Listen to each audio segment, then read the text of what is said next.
You. Look at your eyes. Look at them. Speckled, colorful, each one unique. And I created every one of them. I created everything. The universe and you. I gave you your personality. I made you pure, complex. And every day, I give you life. I love you. But something happened. You cheated on me. You didn't trust me. You sinned.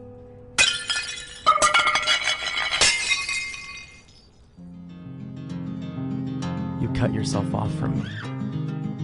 And although you're still alive, you were slowly dying.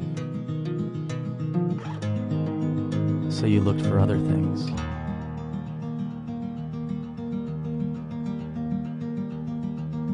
To fill the void. But nothing works.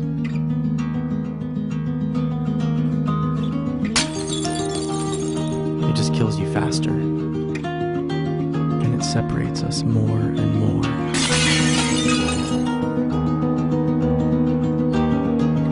What are you searching for?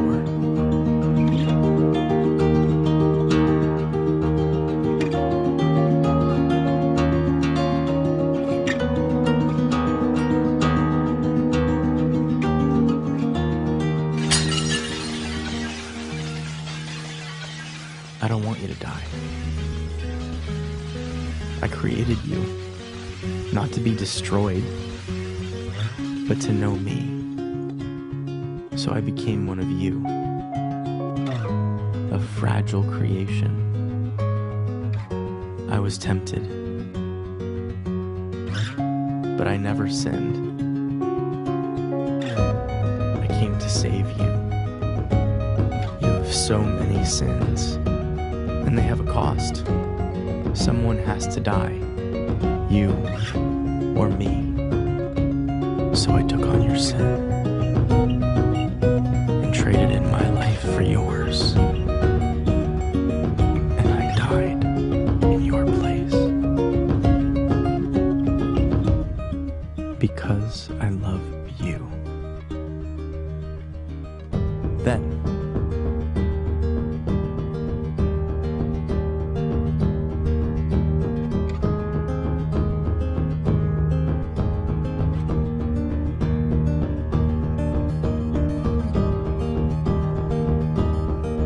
from the dead.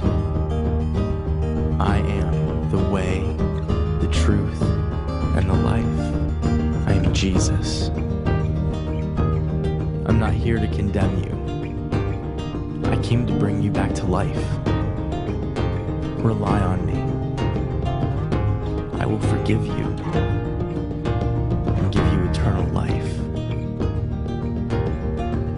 I love you. And I did all of this to have a relationship with you.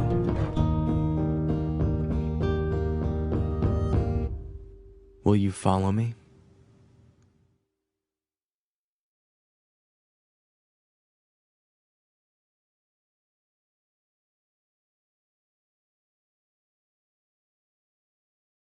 네, 마지막의 질문. 나를 따르겠느냐? 여러분 따르시겠습니까? 네, 이 아침에 사마리아 여인을 묵상을 하고 왔는데 사마리아 여인이 참 많이 생각납니다. 예수님께서 그 배터리 이 모양이 참 여러분에게 몇 프로가 남아 있는지 우리는 계속해서 예수님과 함께 저기 코드에 꽂혀가지고 이렇게 그 컴퓨터나 모든 이 전자기기가 이렇게 작동되는 것처럼 우리 삶이 이렇게 꽂혀 있는가 매일마다 그런 생각들을 다시 한번 해보게 하는 그런 영상인 것 같습니다. 이 영상 참 좋네요. 나중에 한번 저도 갖다가 쓰고 싶을 만큼 너무 복음을 잘 담아놓은 것 같아요. 아버지의 그 사랑을. 우리 잠시 기도하고 예배 시작하도록 하겠습니다.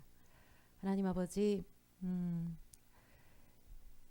이 날 차분하게 비를 통해서 하나님의 사랑을 또 영상을 통해서 경험하게 해주셔서 감사하고 또 묵상할 수 있도록 도와주셔서 감사합니다.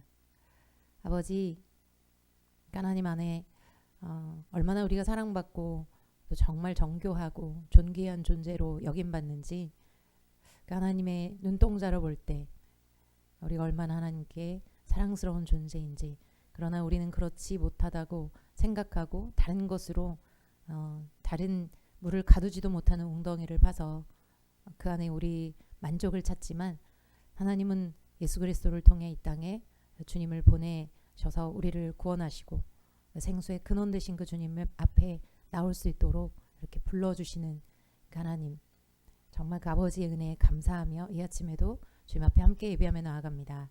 하나님, 처음부터 마지막까지 하나님이 우리의 온전한 예배의 대상 되시는 만큼 그 아버지, 좋으신 아버지를 찬양하고 함께 예배하는 시간 되게 하시고, 오늘도 우리를 만나주시는, 서로를 통하여서 아버지의 사랑을 경험하고 오늘도 이 모든 시간을 통해서 하나님의 아버지의 사랑을 경험하는 시간 되게 하여 주옵소서. 감사합니다. 예수님의 이름으로 기도합니다. 아멘. 마지막으로 이 찬양 같이 하도록 합니다. 하나님, 우리가 이 영상에서 보았던 것처럼 마지막 그 질문에 답합니다. 주님을 따르겠습니다. 주가 보이신 생명의 길, 나 주님과 함께 상한 마음을 들이며 주님 앞에 나가리. 나의 의로움이 되신 주 그 이름 예수, 나의 길이 되신 이름 예수. 아멘. 나의 길 오직 그가 지나리. 나를 단련하신 후에 아멘. 내가 정금같이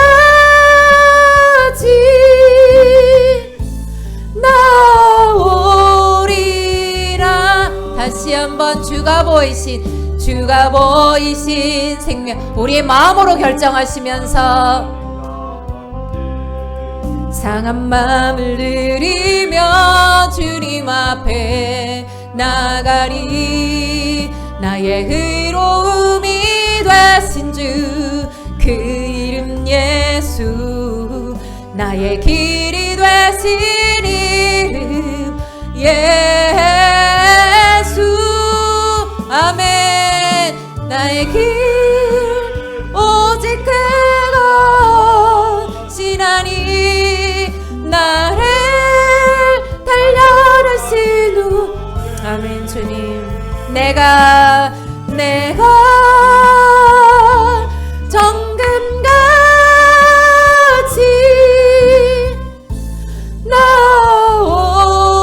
나오리라. 다시 한번 주가 보이신 생명에 나 주님과 함께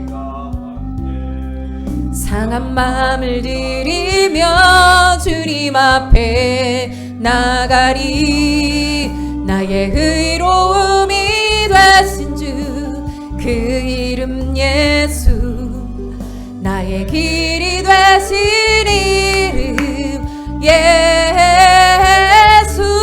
아멘. 나의 길 오직 그가 지나니. 나를 단련하신 후 아멘. 내가 정금과 같이 아멘 나오리라.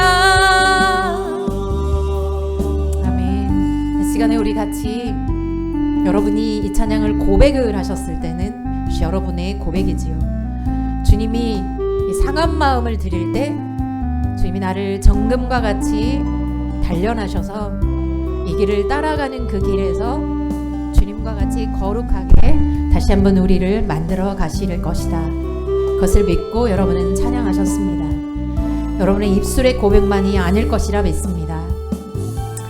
사마리아 여인의 그 마음속에 가득한 그 상함은 진정 예수님을 만났을 때 자기의 모든 자원이라 생각했던 그 남편들, 그리고 그 우물에서 떠마셨던 그 물들, 육신에 보이는 것들 안에서 찾았던 것을 주님 앞에 다 내려놓고 다시 한번 생명의 근원 되신 그 주님 앞에 나아가 나의 자원이 아니라 주님이 주시는 그 생수를 마셔가면서 다시 한번 연결되는 그런 시간을 가졌습니다. 우리의 마음 안에 자원이 있지요. 내가 할 수 있는 일들이 있습니다. 내가 지금까지 살아왔던 습관이 될 수도 있고 나의 능력이 될 수도 있지만 이 모든 것은 한계가 있습니다. 주님께 연결되었을 때 더 생명으로 나타나고 더 놀라운 에너지를 사용할 수 있게 됩니다. 우리 시간에 그 하나님 앞에 다시 한번 연결되는, 주님 내가 연결되기를 소원합니다. 그리고 주님께 연결되어 따라가겠습니다. 보이시는 길로 따라가겠습니다. 그럴 때 우리가 인격적인 주님을 만날 수 있지요. 이 시간에 같이 우리의 마음의 고백을 하나님 앞에 올려드리도록 하겠습니다. 같이 기도하십시다. 하나님 아버지 감사합니다. 하나님, 나에게 생명의 길을 보이실 때 내 마음속에 가지고 있는, 내가 의지하는 나의 자산, 나의 자원, 보이는 것들, 하지만 주님께서는 내가 여기 있다, 생명의 근원이 된다, 생수의 근원이 된다, 나는 너희들에게 목마르고 또 배고플 때 언제든지 줄 수 있다, 너희들이 가지고 있는 것은 한계가 있으나 내가 주는 것은 영원히 목마르지 아니하는 생수라고 주님이 말씀하시는, 하나님 그 생수의 근원 되신 하나님 앞에 지금 나의 모든 자원과 내가 생각하는 지금까지 쌓아놓았던, 어쩌면 보이는 것들이 아닐지라도 하나님, 내가 스스로 하지 않기로 결정하고 하나님께 연결되어 나아가 하나님의 능력으로 주님의 성령의 은혜 안에서 주님의 인도하심 안에서 살아가기로 결정합니다. 아버지여, 나에게 있어서 기업은, 그리고 전 재산은 주님인 것을 다시 한번 고백하고 하나님의 얼굴을 구합니다. 그리고 그 주님을 기뻐하며 주님을 찬양합니다. 아버지 하나님, 나의 고백을 들으시고 나를 인도하여 주시되 그 생명의 길로 주님 그 안에 숨겨놓으신 많은 영생의 그 기쁨과 즐거움과 평강을, 그 만족함을 이 세상에서 누릴 수 없었고 늘 배고팠고 목말랐던 그 나의 영혼에 하나님 다시 한번 이때에 준비해 놓으신 것으로 채워 주시옵소서. 우리에게 채워 주시옵소서. 하나님, 우리가 목마릅니다. 배고픕니다. 함께하여 주옵소서. 예수님의 이름으로 기도합니다. 아멘. 하나님 아버지, 인생을 살다 보면 우리가 가지고 있는 것에 만족할 수 있습니다. 그런데 그것은 언제든지 재난을 통해서도 주님이 앗아가실 수 있는 것이고, 욥기를 통해서 보면 한날 하루에 모든 것을 다 빼앗길 수 있다는 것을 우린 너무 잘 압니다. 그 상황 가운데 욥이 만났던 것은 정말 다시 한번 귀로만 듣던 하나님이 아니라 자기 눈으로 보는 그 하나님이었고, 그래서 아버지, 우리가 알고 있었던 그 하나님이 아니라 다시 한번 하나님 우리에게 알려주시고 싶어 하신 그 하나님을 예비해 놓으신 하나님이 보여주고 싶어 하시고 경험케 하여 알아갈 수 있는 그런 예비해 놓으신 것들 이 하나의 교회에 풀어놓아 주옵소서. 목사님을 통해서 또 하나님 우리 모든 성도들을 통하여 하나님이 알려주고 싶어 하시는 그 광대하는 하나님 안에만 숨겨져 있는 그 비밀한 것들을 우리에게 풀어놓아 주셔서 하나님을 선하심을 인자하심을 멋보아 알아가는 저희가 되게 하여 주옵소서. 오늘도 아버지 모든 시간을 주께 맡겨드리오니 성령 하나님께서 이 교회에 역사해 주시고 주님을 친히 만나는 시간 되게 하여 주옵소서. 감사합니다. 예수 그리스도 이름으로 기도합니다. 아멘. 본문 말씀 사무엘하 6장 6절로 11절입니다. 구약 성경 616쪽. 사무엘상이에요. 사무엘상. 아, 사무엘하 왜 그러죠? 사무엘하 6장 11절에서 6절에서 11절. 사무엘상을 제가 쭉 수를 적어놨네. 예, 472쪽이에요. 죄송합니다. 자, 6절부터 우리 한 절씩 교도하도록 하겠습니다. 그들이 나곤의 타작마당에 이르러서는 소들이 뛰므로 웃사가 손을 들어 하나님의 죄를 붙들었더니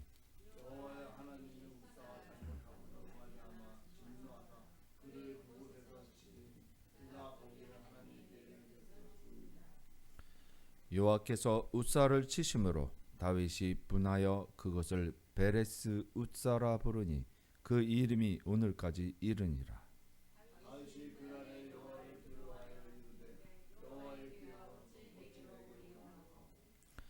다윗이 여호와의 궤를 옮겨 다윗 성 자기에게로 메어 가기를 즐겨하지 아니하고 가드 사람 오벳 에돔의 집으로 메어 간지라.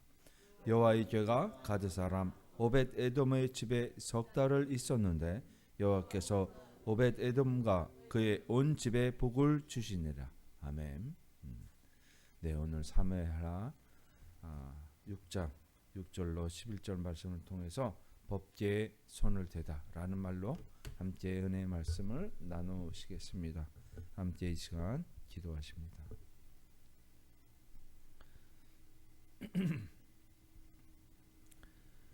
거룩하시고 존귀하신 아버지 하나님, 오늘 이렇게 또한 거룩한 성일 주의 존전에 불러 모아 주셔서 아버지 하나님의 자녀들에게 아버지 하나님의 거룩한 말씀을 그 꼴을 먹여 주시니 또한 아버지 하나님께 감사드리며 아버지 하나님께 영광을 올려드립니다. 아버지 하나님, 오늘 사무엘하 6장을 볼 터인데 아버지 하나님께서 주시는 말씀이 우리 마음속 깊이 박히고 새겨져서 아버지 하나님을 섬기고 아버지 하나님을 함께 찬양하며 아버지 하나님과 함께 살아감을 역사하여 주시옵소서. 아버지 하나님, 연약한 우리를 붙잡아 주시고 이 시간 거룩하게 옷 입혀 주시옵소서. 이 모든 말씀 거룩하신 우리 주 예수 그리스도의 이름으로 기도합니다. 아멘. 네. 비가 그쳤나요? 아니면 비가 계속 오나요 지금? 예. 이제 이제 완전히 세상이 많이 바뀌었어요. 이제는 가을비 조금 오고 가끔 오는 그런 가을비가 아니라 여름 장마처럼 비가 내리네요. 예. 완전히 기후가 변했고 겨울에 작년에 그랬지만 폭설이 내렸잖아요. 올해도 아마 그러지 않을까. 계속 아마 이 상태가 되지 않을까 싶은데요.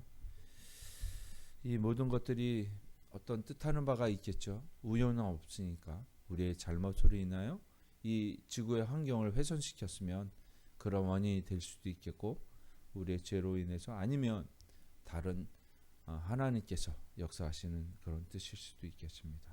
오늘 본문에서 법궤에 손을 댄 웃세의 이야기를 하려고 합니다. 오늘 이제 본문에서 보여주는 웃사의 이야기는 너무나 잘 알고 있어요. 그죠? 너무 잘 알아요. 이건 그런데 사실은 웃사만 이 법궤를 수레에 태우고 간 게 아니라 3절에 보면 웃사와 누가 있다 그랬죠? 아효라는 사람이 있었어요. 근데 그 두 사람이 있었는데 한 사람은 손은 대지 아니하였고 한 사람은 손을 댔어요. 손을 댄 사람이 웃사예요. 예. 자, 우리가 볼 때 하나님이 죄를 옮기는 방법이 잘못됐다 이렇게 이야기 들으셨을 거예요. 옮기는 방법이 잘못됐다. 사실은 술에 실는 것이 아니라 어깨에 매야 된다. 예, 그것도 맞는 말일 수 있어요. 그런데 오늘 본문에서 이야기하고 있는 웃사의 이야기는 이미 수레에 옮기고 있어요. 수레에 옮기면 수레 타고 있던 두 사람 다 죽었던지 아니면 그 수레를 결정을 해서 옮기는 그 자체에 무슨 일이 벌어졌지 않았을까 이런 생각이 들어요. 그죠? 웃사의 이야기는 굉장히 두려운 이야기예요. 하나님을 섬기는데 더 잘 섬기기 위해서 그 괴가 떨어지지 않고 움직이지 않기 위해서 손을 댔는데 그만 죽어버렸어요. 굉장히 두려운 일이에요. 우리가 하나님을 섬기는데 어떻게 하나님을 섬겨야만 이런 벌을 받지 않을 수 있을까? 결국 하나님을 섬기고 하나님과의 관계에서 올바르게 나아가기 위해서 어떤 법이 있다라는 거예요. 법이. 그것이 이제 레위기에 또 출애굽기에 쓰여져 있는 613가지의 계명 속에서 있어요. 그 세부적인 계명들도 있지만 우리가 바라봐야 될 것은 성경 그 자체에서 우리가 그 원인을 찾아볼 수 있다는 그 이유가 무엇일까 고민하지 않을 수가 없는 거예요. 오늘날 이 교회에서 우리가 하나님을 섬기는데 조금도 잘못하지 않기를 원하고 하나님께 사랑받기를 원하는 우리가 하나님께 죄짓기를 원하는 사람은 없을 거예요. 잘못되기를 원하는 사람은 없을 거예요. 우리가 교회에 열심히 다니는 것은 복 받기 위해서, 한마디로 얘기하자면 그런 이유잖아요. 복을 받는다라는 그 근본적인 이유가 뭐냐면 아브라함에 주신 그 복이 뭐냐면 그 후손에 대한 복이에요. 그로부터 만민이 복을 받는다는 그 복의 근원이 누구냐면 예수 그리스도예요. 예수 그리스도. 우리는 예수 그리스도로 인해서 죽음에서 사망에서 생명을 이어주는, 옮겨주는 그 복을 받기 위해서 교회를 다니는 것이에요. 근데 우리가 생각하는 복이라는 것은 세상적인 우리가 여태껏 살아왔던 복의 개념과 별반 다르지 않아요. 그렇죠? 그래서 이 복의 개념을 다시 한번 의미하고, 그렇다면 그 복을 받기 위해서 우리가 어떠한 법을 지켜야 하느냐라는 것을 살펴봐야 돼요.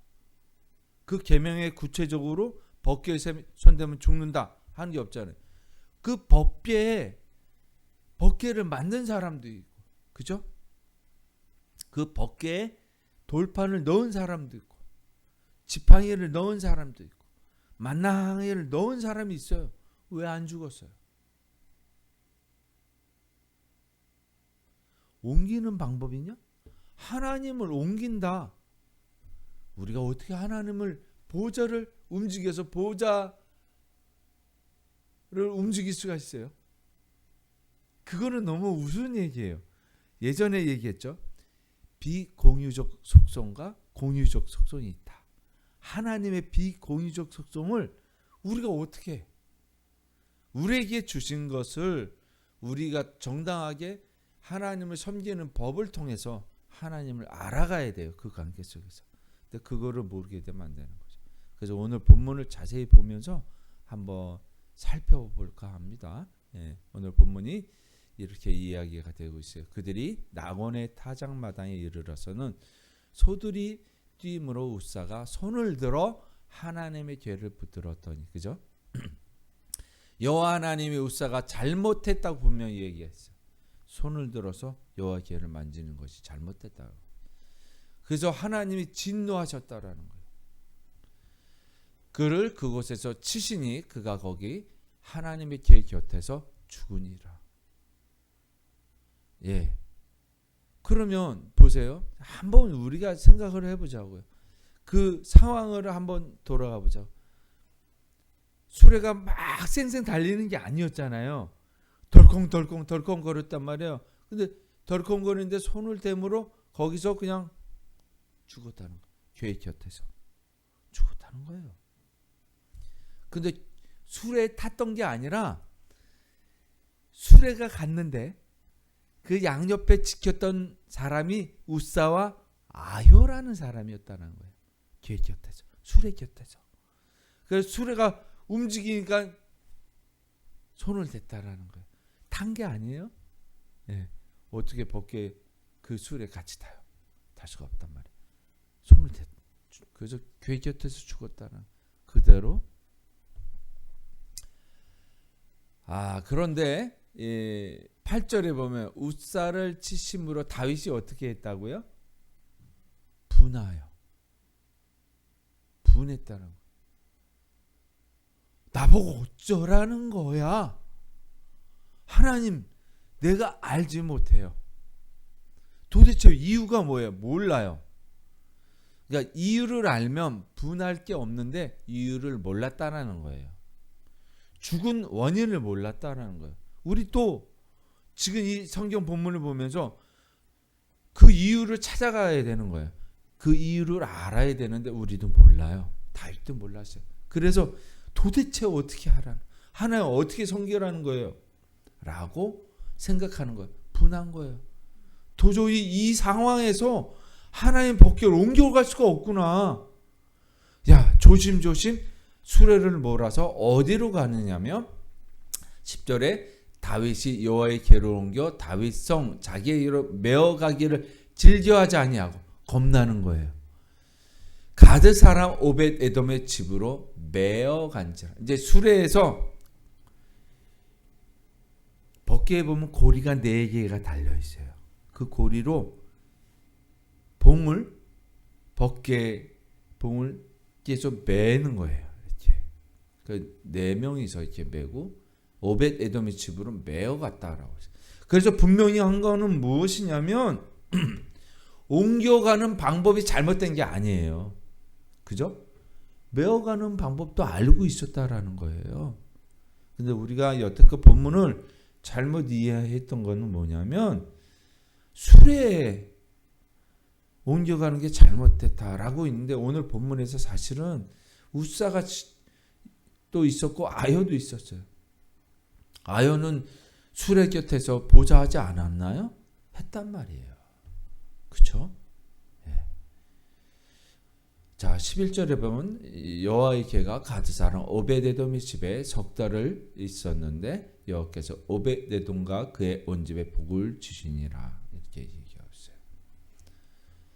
자, 도대체 어쩌라는 그 이유는 또 뭐예요? 11절에 오벳에돔 이 사람의 집에는 복을 줬는데 이유도 몰라요. 우리가 그 이유를 알아야 돼.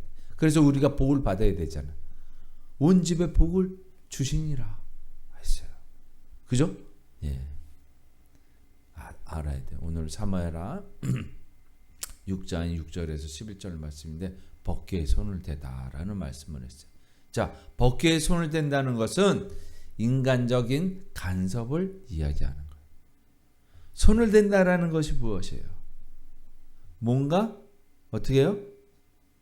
뭔가 손을 댄다는 의미 자체가 무엇을 만들고, 그죠? 무엇을 들고 우리 인간의 의지에 따라서 사용하는 도구가 손이에요. 그 손을 댔다라는 거예요. 하나님은. 법궤는 하나님의 상징과 똑같은 표제예요. 네. 그 손을 댄다는 것은 인간적인 간섭을 의미합니다. 오늘 6절, 7절에서 나타나는 이유가 그거예요. 법궤는 하나님의 임재의 상징을 뜻하는 것이죠. 그 법궤는 오직 제사장만 또 레위 지파만 다룰 수 있어요. 그 민수기에서 이야기하고 있는 구절이에요. 4장 15절에 그렇게 이야기하고 있습니다. 자, 그런데 우사가 손을 댄 것은 인간적인 도움을 준 것이에요. 하나님의 도움을 받으실 수 있으실까요? 도움이 필요할까요? 아니에요. 만일 그 법궤가 덜컹거렸을 때 법궤가 수레 밖으로 떨어져서 다 망가졌다. 이럴 수가 있었을까요? 몰라요. 하나님은 오직 하나님만 좋은 일을 보존하십니다. 그분이 결정하시고 그거는 비공유적 속성인 거예요. 우리가 하나님과 비공유할 수밖에 없는 속성입니다. 하나님의 속성 중에 하나가 그것이에요. 우리가 하나님을 하늘 보좌로 움직이고 할 수 없습니다. 근데 우리가 기도할 때 그렇게 기도를 하잖아요. 잘못하는 거예요. 우리가 하나님의 법을 제대로 알아야 되는 거예요. 우리 어떻게 감히 하나님의 보좌를, 하나님의 말씀을 이렇게 해주세요. 우리가 기도를 내 방법대로 내가 원하는 대로 해주세요. 할 수 없다라는 거예요. 하나님의 규정을 무시한 인간적인 간섭은 하나님께서 진노하신다는 거예요. 여기서 분명히 알아가야 될 것이 이 점이에요. 손을 댄다는 것은 하나님이 정하신 방법 대신 내 방식으로 하나님의 일을 하려는 태도라는 거예요. 약간 이해가 되십니까 이제? 예. 손을 댔다라는 의미예요. 그러면 이게 상징적인 하나님께서 우리에게 가르쳐 주시는 메시지예요. 너네가 하나님을 섬기는 법이 있다. 나와 관계되는 법칙이 있다. 예절이 있다. 라고 말씀하신 거죠. 자, 이 말씀은 분명히 우리한테 새겨야 되는 거예요. 중요한 대목이에요. 하나님의 거룩함은 인간의 선한 의도보다 우선한다는 거예요.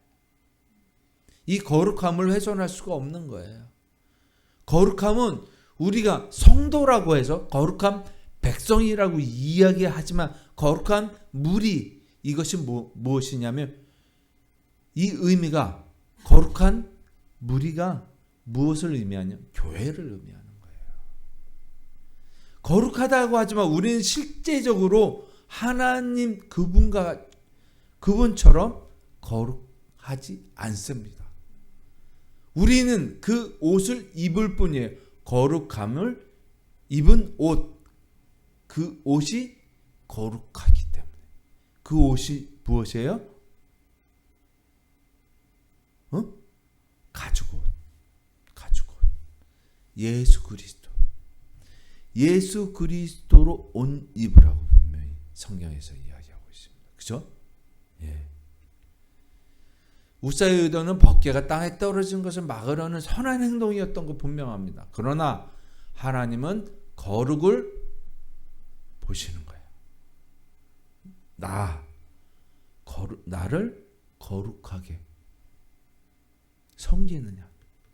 우리는 어떻게 섬기느냐라고 성경에서 얘기해요. 너희가 나를 우상처럼 섬긴다. 그죠? 우상처럼 섬긴다고 성경에서 이야기하고 있어요. 우상이라는 것은 신이 아닌 존재예요. 다시 말하면 거룩을 훼손했다는 거예요. 경계가 있어요. 하나님을 만날 때 모세가 어떻게 해요? 시내산에서 그 경계산 위로 올라가는 것을 볼 수가 있었어요.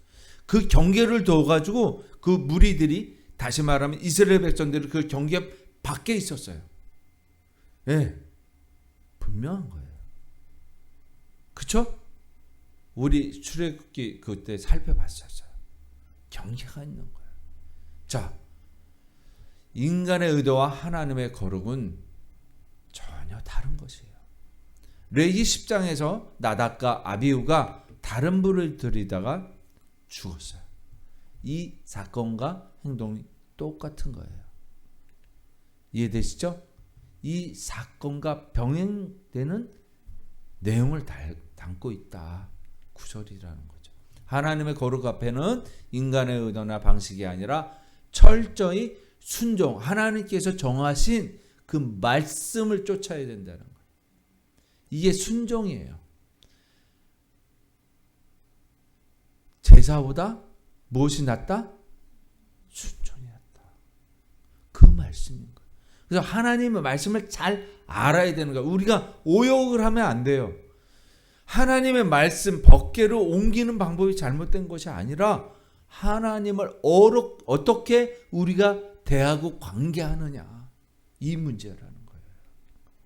그러니까 오늘날 교회는 무엇이냐면 그 하나님을 어떻게 거룩하게 섬기고 관계하느냐라는 집단의 모임이 교회인 거예요. 이 교회는 언제 시작이 되었을까요? 우리가 잘 알고 있는 신약에서 교회의 탄생이 언제 시작이 됐어요?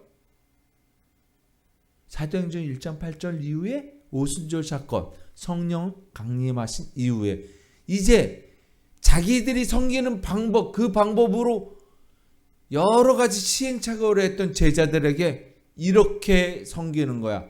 나와 함께 하나님의 영으로 명령을 받아서 섬기는 것이야 라고 말하는 거예요.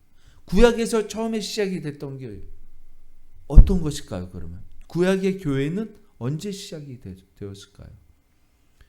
교회라는 건 조금 전에도 말씀드렸지만 거룩한 무리들, 그렇죠?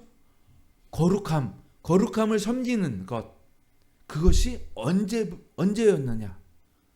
죄를 지었어요. 아담과 하와가. 그 다음에 그의 자손 가인과 아벨이 있었어요. 죄를 또 지었어요.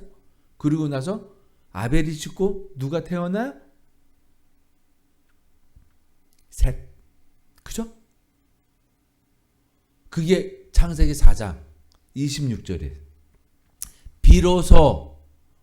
비로소 여호와의 이름을 부르기 시작하였더라. 시작점이 있는 거예요. 이게 공적으로 하나님 거룩하신 존귀하신 그분 성호를 불렀다라는 것은 곧 그분과의 관계를 다시 시작하였다는 거예요.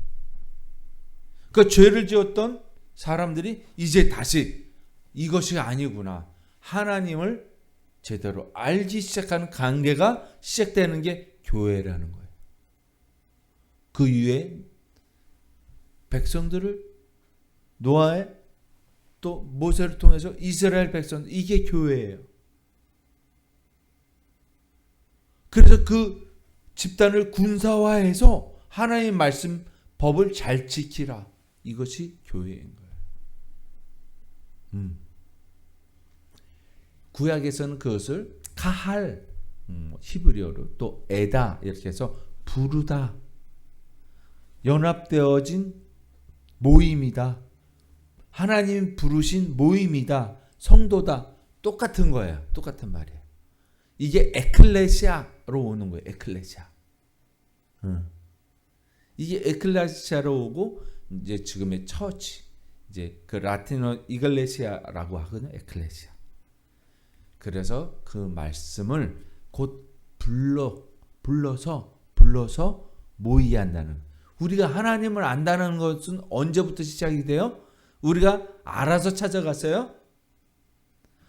비로소 여호와의 이름을 불렀다, 이런 부르심이 아니라 하나님이 부르신 거야. 이리 와라. 이리 올래? 부르신 거야. 우린 교회에 어떻게 왔냐면 부르심으로부터 왔다. 부르심. 너무 중요한 거야. 그 불러서 어떻게 했다고요? 불러서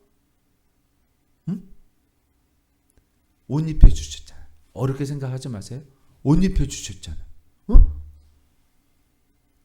불러서 칭의, 그게 부르심, 그 다음 칭의예요. 의롭게 여겨. 또 죽으면 안 돼. 오늘 영상 보셨죠? 죽으면 안 돼. 내가 너를 창조했다. 너가 0% 사망으로 가면 안 돼. 거꾸로 되돌리시잖아요. 부활. 옷 입는다는 것 자체가 부활을 의미하는 거예요. 예수 그리스도와 영생을 같이 하는 것이 부활이에요. 그래서 둘째 사망이 없다라는 거예요. 요한계시록에서 분명히 얘기하고 있어요. 둘째 사망이 없다라고 해요. 우린 첫째 사망은 피할 수 없어요. 그죠? 그렇지만 둘째 사망은 무엇을 의미하냐? 다 죽는 거냐? 아니에요. 둘째 사망이 의미하는 건 심판, 백보자 심판인데, 그리스도와 함께 영생을 사는 사람이 있고 영원한 사단과 함께 어디? 지옥에서 영벌에 가는 거예요. 정확하게 이것을 사망이라고 얘기하는 거예요. 그러나 영원히 살아서 벌을 받는다는 의미예요. 이것이 사망의 의미예요. 벌의 의미예요. 성경에서 손을 댄다는 것은 지배나 간섭이나 통제를 의미하는 거예요. 손을 댄다. 손대지 마라. 손대지 마라. 손대지 마라. 이 말 어디서 들어봐. 번뜩 생각나는 거.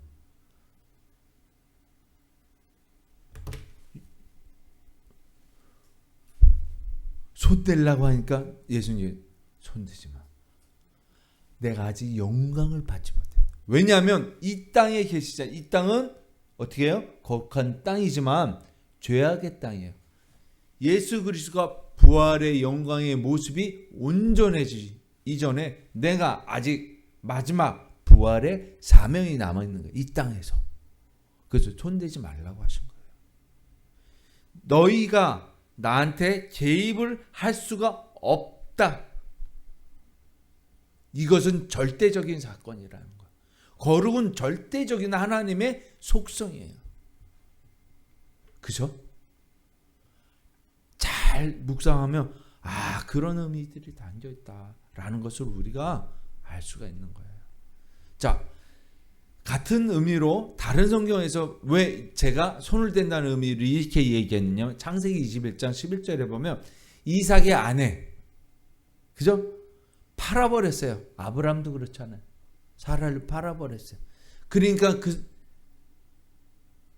아내, 이 사람을 손을 대지 말아라, 다 죽을 거야, 이런 얘기예요. 창세기 26장에 나타나는. 그죠?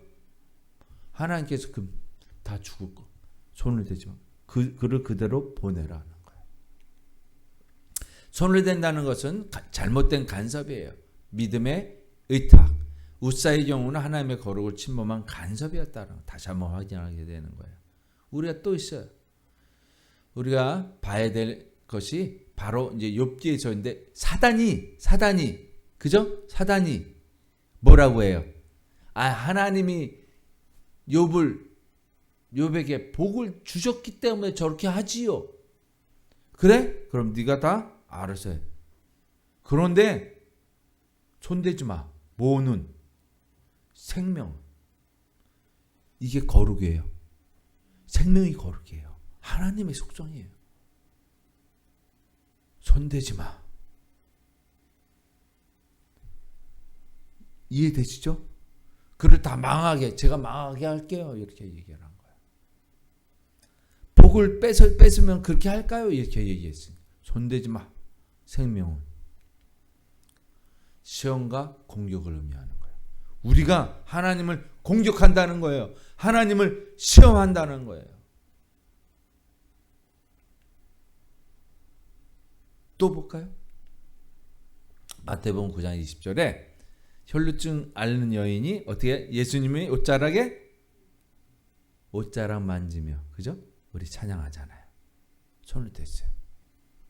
뭐라고 했어요? 누가 나에게 손을 대었느냐? 겁이 덜컥 났어요. 그런데 이 여인은 하나님에 대해서 예수님에 대해서 어떻게 생각을 하였느냐가 중요한 것이에요. 우리가 행동의 의미가 본질적인 의미와 비본질적인 겉으로 나타나는 것이 있어요. 그러니까 본질적으로 그것이 무엇이에요? 자기의 병을 낫고자, 웃사도 흔들지 않고자, 의미는 같은 것 같아요. 그죠? 다른 점이 있어요. 12회를, 그죠? 이 이야기는 무엇을 얘기하면 하나님의 숫자 12라는 뜻을 갖고 있어요. 하나님의 백성이라는 것이. 곧 다시 말하면 이 의미는 하나님이 구별하신 거예요. 그 마을을 이미 그 여인의 믿음을 보시기 위해서 예수님께서 시험하신 거예요.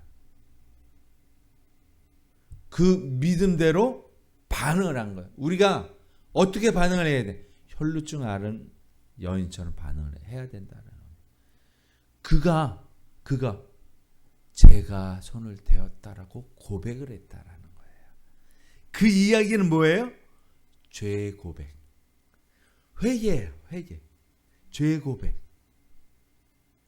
칭의의 그 안에 들어가 있는 게 뭐냐면 회개예요. 회개. 회개가 있어야 되는 거예요. 놀라운 거예요. 옷을 입는다는 건 쉬운 이야기가 아니라는 거예요. 자, 믿음으로 의탁하는 접촉의 상징. 믿음으로 나아가는. 네가 10,000번이고 회개를 해서 내게 돌아오면 용서해 주신다. 그죠? 그 말씀을 분명히 하셨어요. 또 마지막으로 볼게요. 출애굽기 20장에 보면 이렇게 얘기해. 제단을 쌓거든 다듬은 돌로 쌓지 말라. 그죠? 그러면 부정하여진다라고 얘기해요. 다듬은 돌. 왜 제단을 너 하나님의 거룩한 제단, 하나님의 성물을 네가 다듬어? 이 얘기예요. 정으로 쪼지 말라는 거예요. 그래서 다듬지 않은 돌로서 제단을 쌓은 민족이 있어요. 어떤 민족이에요? 응? 세계 60%에서 70%의 고인돌이 어디에 있냐면 한반도에 있어요. 기억하세요. 다듬은 돌이 아니에요. 멋대가리 없이 그냥 자연석을 그렇게 해놨지? 이게 아닌 거예요. 놀라운 이야기. 이 고인돌이 무덤이 아니라 제단이라는 사실들이 지금 고고학계에서 밝혀주고 있는 사실이에요. 그러나 그 기원을 왜 했는지 모르는 거예요. 하나님과의 관계에서 인간적 개입은 부정해진다는 거예요. 아시겠죠? 우리 하나님의 말씀을 대할 때 그거를 파고 내가 이 뜻을 파야지, 내 뜻이 아니라 다른 성경과 지금 이렇게 모았듯이 대조해 보면은 하나님께서 가르쳐 주세요. 즐겁습니다. 하나님의 말씀을 알아가는 것. 그래서 호세아가 하나님을 알아가는 지식으로 살아가라. 이 백성이 지식이 없으면 망하였도다 얘기하는 거예요. 하나님의 일은 인간의 방법이 아니라 하나님의 방법으로 해야 돼. 하나님께서 주신 방법. 법궤를 옮길 때 하나님의 명령은 제사장이 채를 깨어 어깨에 매는 것이었다. 분명히 출애굽기에서 이야기하고 있어요. 그러나 다윗과 이스라엘은 블레셋 사람처럼 새 수레를 신고 옮겼어요. 이것은 다시 말하면 처음부터 잘못된 게 맞아요. 예. 그러나 오늘 본문은 그거를 논하는 게 아니에요. 우사가 손을 댄 것은 단순 실수가 아니라 이미 잘못된 방식의 결과였다라는 거예요. 하나님을 어떻게 섬겨야 되고 어떻게 해야 되는지 처음부터 예를 갖추지 못한 미련한 지혜가 없이 하나님을 알지 못하는 상황에서 섬긴다는 것은 화를 초래해야 한다는 무서운 일이에요. 우리의 사역, 예배, 교회, 운영 이 모든 것들이 우리의 지혜와 방식으로 할 때 결국 하나님은 뜻을 거슬러 손을 대는 것이라는 거예요. 우리가 이것은 아니야 저런 거 이건 마셔 이렇게 해가지고 되는 게 어떻게 하면 하나님의 말씀대로 살아갈까 목숨을 걸고 교부시대 초대교부터 교부시대 그죠 중세시대 지금까지 온 거예요. 그 순결한 피의 선조들의 역사 믿음의 역사가 교회인 거예요. 자 마지막으로 법궤를 모신 오벳에돔의 집에 임한 복 마지막이에요.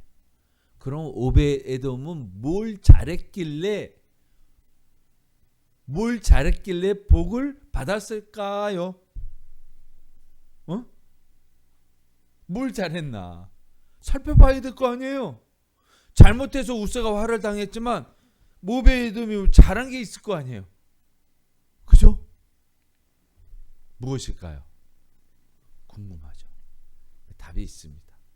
하나님의 거룩을 두려워하며 법궤를 모신 오벳에돔의 집에 큰 복이 임했습니다. 이게 시작이에요.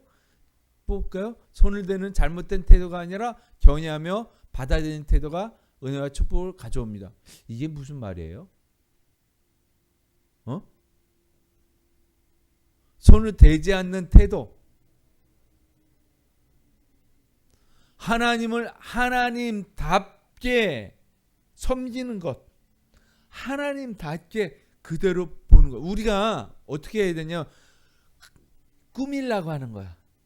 하나님, 이렇게 하면 천막을 씌워가지고 이렇게 예쁘게 꽃치장하고 데코레이션 하면 더 멋지지 않을까요? 이렇게 한다는 거예요. 섬기는 우리의 열심이 어떻게 돼요? 우리의 열심이 망하는 거예요. 그 열심에 대한 이야기가 그 얘기예요. 하나님에 대한 열심이 우리의 뜻대로 열심을 내는 게 아니거든요. 그죠? 성경이 풀려나가잖아요. 왜요? 맞아요? 그렇다니까요. 자, 그대로 인정하는 것 자체, 이게 두려워서 그대로 놔둔 것일 수 있어요. 그러나 여기서 의미하는 하나님이 복을 주신 이유가 뭐냐면 이렇게 섬겨야 된다라고 얘기하는 거예요. 오벳에돔이 의도해서든 의도하지 않아서든 간에 그 자체로서의 하나님의 거룩성은 존재하는 것이에요. 그렇잖아요. 우리가 하나님을 거룩하게 만드는 게 아니잖아요. 이 너무나 중요한 얘기예요. 그래서 이 말씀을 읽고 묵상하는 거야. 그 의미대로 쭉쭉 읽어가면서 앞뒤를 보면서 이게 어떤 하나님이 주실 때까지, 하나님의 영이 임할 때까지, 지혜를 주실 때까지 내가 내 방법으로 해석을 해버리면 그것이 곧 뭐예요? 화가 되는 거예요. 자, 신약적으로는 우리가 성령께 순종하고 그분의 역사를 간섭하지 않을 때 교회와 가정에 하나님의 임재와 복이 임한다는 거예요. 성령에 순종하는, 하나님의 영에, 하나님 말씀에 순종하는 거예요. 그것이 우리가 하나님과 연결되는 통로가 되는 것이에요. 하나님의 영이 임하지 않고서는 오순절 그 이후에 초대교회 사건은 아무것도 있을 수가 없는 것이에요. 그렇죠? 바로 그 말씀이에요. 자, 오늘 데살로니가 오늘 마지막 구절 한번 읽어볼게요. 시작. 하나님의 교회가 가드 사람 오벳에돔의 집에 석 달을 있었는데 여호와께서 오벳에돔과 그의 온 집에 복을 주셨더라. 아멘. 요 이름을 바꿔볼게요. 자기 이름으로 바꿔볼게요. 오벳에돔 대신 자기 이름을 바꿔서 읽습니다. 시작. 하나님의 교회가 가드 사람 창노의 집에 석 달을 있었는데 여호와께서 창노와 그의 온 집에 복을 주셨더라. 아멘. 예, 이렇게 읽어야 돼요. 할렐루야. 복이 임해야 돼요. 그 열쇠가 뭐예요? 이거예요. 이 말씀. 데살로니가전서 5장 19절 말씀 읽습니다. 시작. 성령을 소멸하지 말며. 우리의 방법이 아니라 하나님께서 주신 하나님의 영으로 우리가 이 그릇에 담아야 됩니다. 그 그릇에 있는 건 물밖에 아니니까 괜찮습니다. 예. 그것이에요. 성령을 소멸하지 말며. 너무 중요한 말. 이 데살로니가전서 5장의 말씀에 뭐가 또 있어요? 기뻐하라. 그죠? 감사하라. 성령을 소멸하지 말며. 이게 복이에요. 저와 여러분에게 임하는 그러한 일이 역사가 있기를 주의 이름으로 축원하겠습니다. 성령을 소멸하지 않고 성령의 인도하신 대로 쫓아가는 저와 여러분이 있기를 다시 한번 주의 이름으로 축원하겠습니다. 기도하십니다.